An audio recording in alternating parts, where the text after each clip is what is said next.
kecintaan kita kepada Nabi besar Muhammad sallallahu alaihi wasallam. Sallallahu alaihi wasallam. Allahumma shalli. Di dalam Al-Quran sebagaimana tadi telah dibacakan oleh Qari'ah yang berbunyi A'udzubillahi minasyaitonirrajim, Bismillahirrahmanirrahim. Laqad kana lakum fi Rasulillahi uswatun hasanah. Sungguh pada diri Rasul itu ada teladan yang bisa kamu contoh. Kaum muslimin dan muslimat rahimakumullah, pada malam hari ini saya membawakan satu hadis Rasulullah Muhammad SAW yang berbunyi al-ulama warasatul anbiya. Ulama itu adalah pewaris para nabi. Nabi Muhammad adalah sebagai pemimpin nomor satu dunia, tentunya mewariskan sifat kepemimpinannya itu kepada umat Islam, bukan kepada umat lain. Dan saya ambil contoh adalah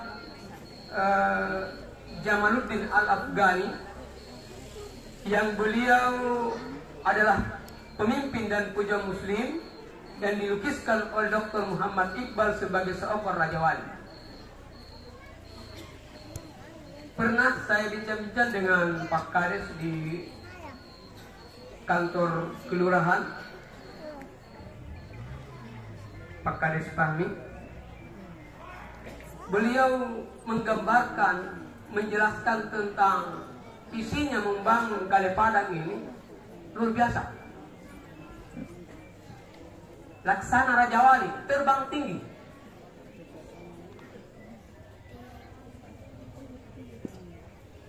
Dan keistimewaan Raja Wali itu, dia tidak pernah memangsa yang telah dimakan oleh binatang lain.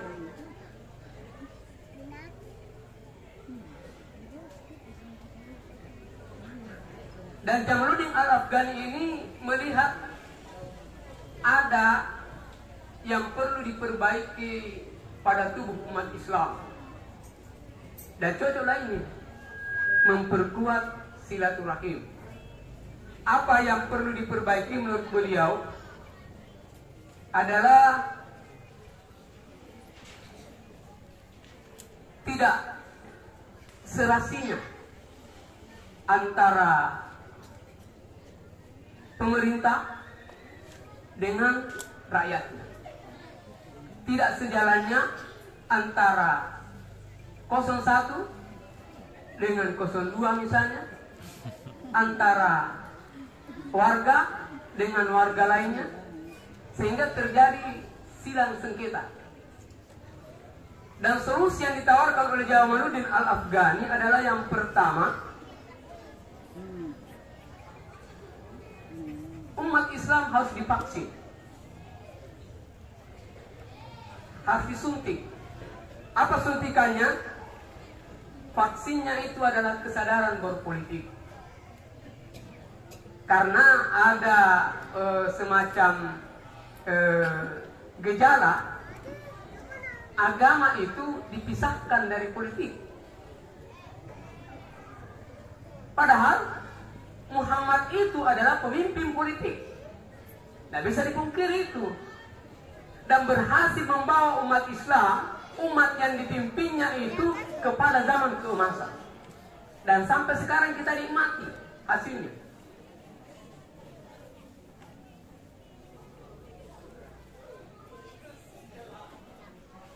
Kita harus membimbing umat, kata beliau, agar supaya mereka paham bahwa politik itu sebetulnya bagus kalau kita berjalan pada koridor yang ada. Jadi saya tidak sependapat kalau ada yang mengatakan politik itu kotor. Tidak. Bukan politik itu yang kotor. Masing-masing pribadi yang kotor. Jadi saya tidak sependapat karena Rasulullah itu pemimpin politik dan dia buktinya mampu membawa umat Islam. Jadi bukan politik yang salah, jangan di politik itu sama dengan HP. HP itu netral Pak, tergantung dari pemakainya. Mau dia salah gunakan atau dia manfaatkan.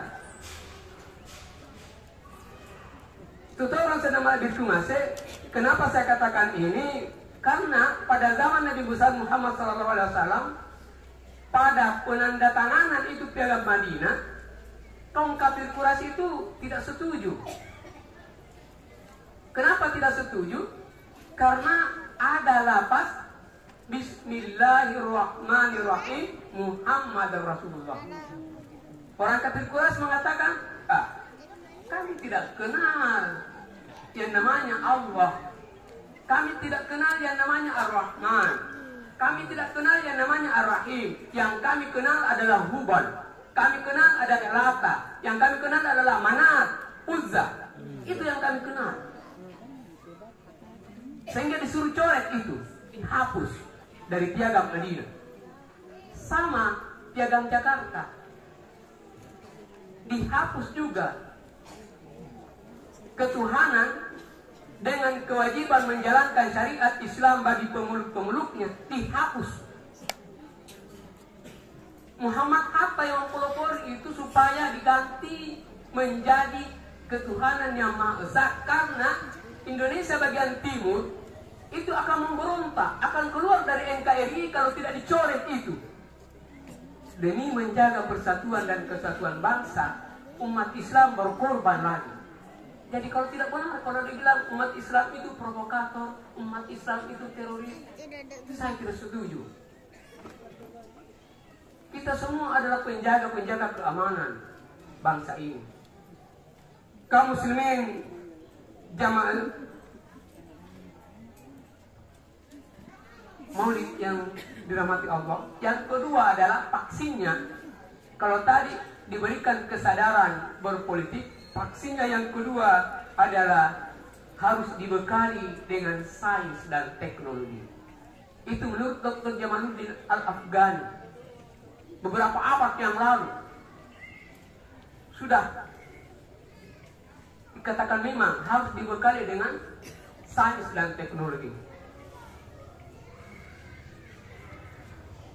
Meskipun tataran kita ini masih dalam sebatas pengguna, kita masih dikuasai teknologi saat ini karena belum bisa memproduksi. Kita belum bisa produksi sendiri. Jadi begini sebuah HP dite sendiri dipakai juga Pak. Saya mali di pikir toko. Dan kita bersyukur bahwa pelan-pelan anak-anak kita itu meskipun dalam tataran sebagai pengguna, tapi dalam kompetisi-kompetisi sains, teknologi itu mereka sudah berhasil meraih juara. Ada kompetisi robot di luar negeri, mereka juara. Itu merupakan harapan. Pada saat kami kuliah di IAIN Alauddin Ujung Pandang, ada dosen saya, dosen sejarah kebudayaan Islam, namanya Ibnu Sulaiman, Dr. Ibnu Sulaiman. Beliau membawakan sejarah kebudayaan Islam. Pada saat itu menjelaskan tentang peri kehidupan Rasulullah Muhammad SAW. Apa yang disorot? Yang disorot beliau itu adalah perjalanan Rasulullah Muhammad SAW pada malam hari. Apa namanya itu? Isra Mi'raj. Beliau mengatakan kalau Isra Mi'raj ini disumpamakan sebagai sebuah film, maka sutradaranya itu adalah Allah. Peran utamanya adalah Muhammad Rasulullah Sallallahu Alaihi Wasallam. Kemudian peran pembantunya adalah Mikail, Jibril, Burak. Lokasi syutingnya Makkah, Masjidil Haram, Palestina, Masjidil Aqsa, Langit pertama, kedua, ketiga, ketujuh, sampai Sidratul Muntaha. Itu lokasi syuting. Seluruh dunia nonton. Amerika nonton, Prancis nonton, bukan Piala Dunia ini Pak, Isra Mi'raj. Mereka nonton Isra Mi'raj.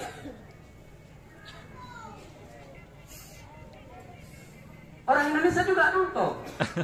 Orang Makassar nonton. Selayar.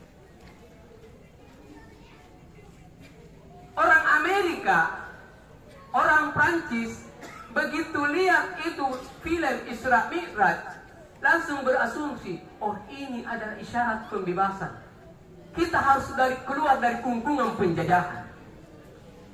Lahir revolusi Amerika, lahir revolusi Prancis. Orang Inggris melihat Isra Mi'raj itu keluar angkasa, asumsinya, oh ini teknologi. Ini teknologi. Lahir revolusi Inggris. Indonesia, ini hebat Indonesia. Indonesia begitu lihat itu Isra Mi'raj, filmnya Isra Mi'raj, naik. Luar biasa Muhammad. Si Quran apa nak kulekan, menembus itu langit. Tapi sang lubang tak muak, peleng, tak dodong. Ayolah kebajikan kila patinro. Dalam ditinro dan yusokna, baktu makrati bulan. Aku tak nanti bintoi. Apa kanan na konti lompo di kesala. Itu orang Indonesia Pak. Orang Indonesia. Masuk aja. Kaum muslimin dan muslimat rahimakumullah. Nabi besar Muhammad SAW lahir pada hari Senin 12 Rabiul Awal tahun Gajah, bertepatan dengan 29 Agustus 580 Masehi. Meskipun ada sumber lain yang mengatakan 8 Rabiul Awal. Menikah dengan Khadijah tanggal 10 Rabiul Awal tahun Gajah. Dan Khadijah ini janda dan ada 2 suami terdahulu dari Khadijah ini. Cuma saya sampaikan karena ini sumbernya ini langka, maka saya sampaikan. Mudah-mudahan adik-adik ini pelajar bisa mencatat dengan sebaik-baiknya, karena jarang ada yang ungkap ini suaminya. Suami Khadijah yang pertama itu bernama Abu Halah bin Zarar. Abu Halah bin Zarar. Jadi kalau ada adik-adik itu pelajar, silahkan diingat. Kalau tidak bawa pulpen, silahkan dicatat di HP-nya, manfaatkan HP-nya. Kemudian suami yang kedua itu adalah Atik bin Abid al-Makhzumi. Suami keduanya Atik bin Abid al-Makhzumi. Itu suami kedua dari Khadijah. Sementara Nabi besar Muhammad SAW setelah menikahi Khadijah dan wafat Khadijah sebagai Ummul Mukminin, beliau menikahi lagi 11 orang. 11 orang Ummul Mukminin. Dan kalau setelah dinikahi oleh Muhammad Rasulullah, dia tidak boleh lagi kawin dengan suami yang lain. Agar apa pesan-pesan yang pernah diberikan oleh Rasulullah tidak hilang datanya, tidak terhapus datanya. Jangan sampai itulah hapus kan? Tak bisa. Siapa mereka? Yang pertama setelah Khadijah, Saudah. Tapi untuk memudahkan supaya diketahui itu, saya singkat Sundar. Yang pertama Hafsah. Yang kedua Aisyah. Yang ketiga Juwairiyah. Yang keempat Saudah. Yang kelima Safiyah. Yang keenam, siapa mau? Sangis saja. Maimunah. Maimunah lepat. Maimunah. Ngupai giliran Maimunah. Yang ketujuh, Maryam. Maryam Al-Qibtiyah. Maria Al-Qibtiyah. Ya Aisyah. Kemudian yang kedelapan, Zainab Zainab. binti Jahsy. Kurusum. Yang kesembilan, Zainab binti Khuzaimah. Tidak cukup deh. Khadijah, Aisyah. Hafsah, Belum. Aisyah, Maimunah. Juwairiyah. Oh, Ummu Salamah, Pak Haji, betul. Ummu Salamah dan Ummu Habibah. Wah, ternyata alhamdulillah beliau hafal. Ada 11. Setelah Khadijah, jadi kesemuanya adalah 12.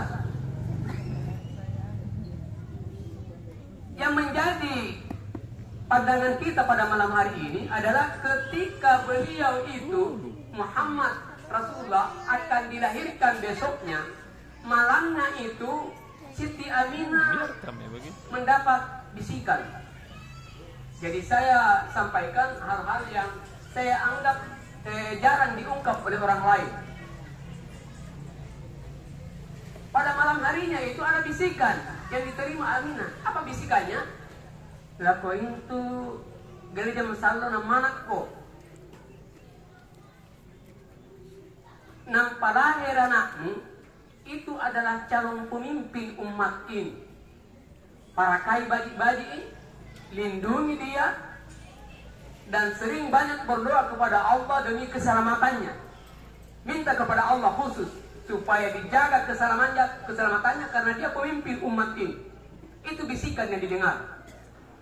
Begitu dia dengar bisikannya, sampai pengaruh di pikirannya. Dia akan melahirkan orang besar. Mintarak namai menjelang kelahiran Rasulullah. Tarak lopai malak-malak. Siti Aminah ini dijangkiti penyakit was-was. Tiba-tiba dalam pandangannya beliau ada 3 orang perempuan yang muncul di hadapannya. Siapa mereka? Yang pertama adalah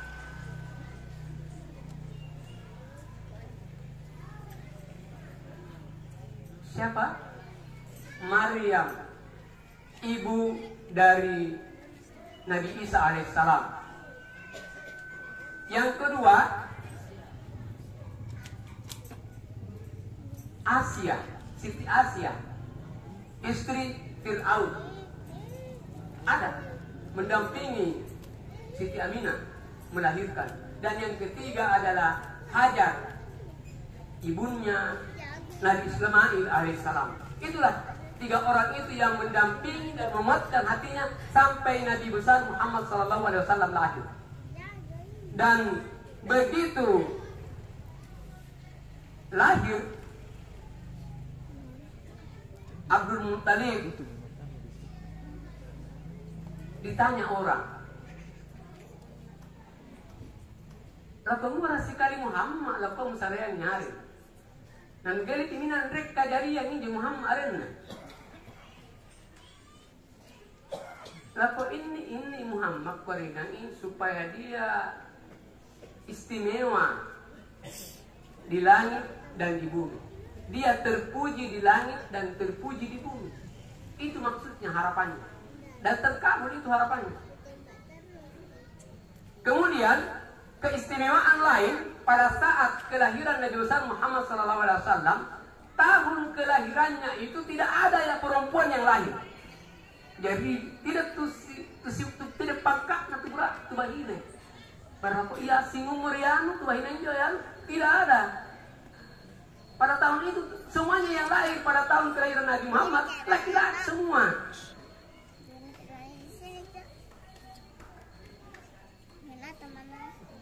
Kita orang sedang melabih kungase.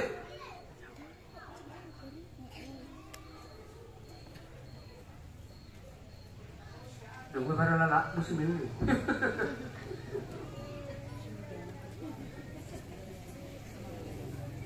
Laki-laki semua, Pak.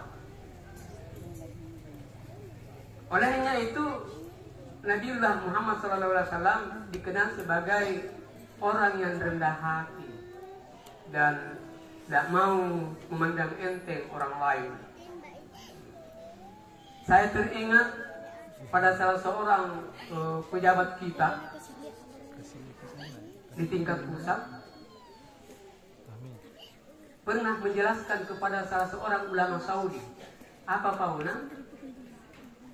Lagu kali Pashe, Indonesia ini adalah negara yang rukun, damai, tentram, banyak agama, beragam bahasa, suku, adat istiadat, tapi kami tenang, damai, rukun, tentram. Tidak sama dengan negara-negara Arab, tidak sambung boleh, tapi tidak sama dengan negara-negara Arab yang sering bertikai. Jadi pihak ini ulama Saudi. Lah kosok di Indonesia lah kuah, lah girang, iya nah Arab Saudi. Di Indonesia malah panang salangin Allah Ta'ala. Tapi kenyataannya di Arab Saudi diturunkan Islam itu. Galing siya monimun. Galing siya monimun.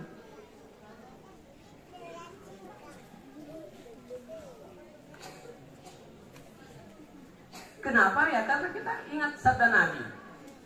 La yadkhulul jannah man kana fi qalbi mithqala dzarratin min kibr. Tidak akan masuk surga orang yang di dalam hatinya ada setitik sifat sombong. Tidak masuk surga.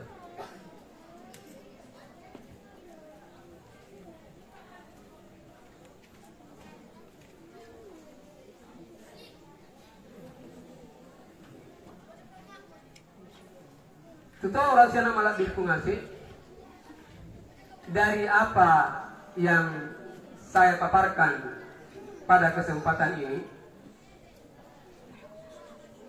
kita bisa ambil kesimpulan bahwa sebagai umat Islam kita harus senantiasa menjalin persahabatan, kekerabatan. Meskipun ada orang-orang yang tidak senang dengan kita ataupun dan yang lainnya, pasti ada itu. Yang kedua, kesimpulan yang kedua adalah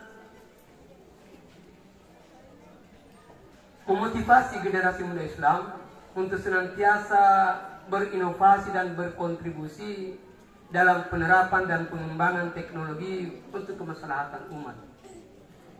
Kita bersyukur karena ya di Selayar sudah ada ITSBM, Institut Teknologi Sains dan Bisnis Muhammadiyah.